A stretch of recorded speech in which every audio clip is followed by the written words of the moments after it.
Diri sa Kalye Kamansi, Barangay Tisarua City, Capiz, nakita ang ginchap-chap nga motorsiklo kay inasang aga.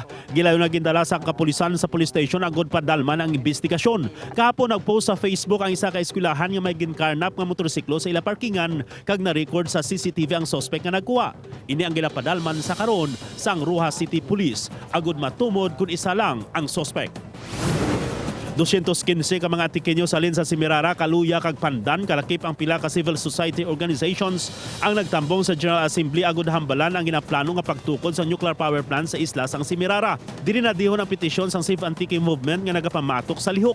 Ginpangunahan mismo sang obispo sang Diocese of Antique ang pagpermak kag gilayon na ginpasa sa Philippine Nuclear Research Institute ang petisyon.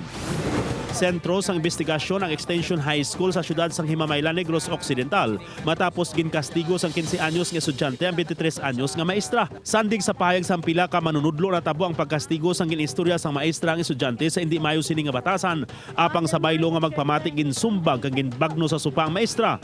Bata sa isa man ka manunudlo ang estudyante. Dalaman sa ginareklamo ang hindi gilayon nga pag-akto sang teacher in charge sa natabo.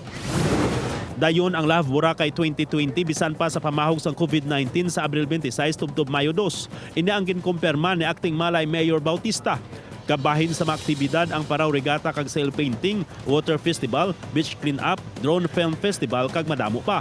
Nagligad nga tuig sang una ginsaulog ang Love Boracay nga nagatuyo sa padaan nga pag-amlig sang isla.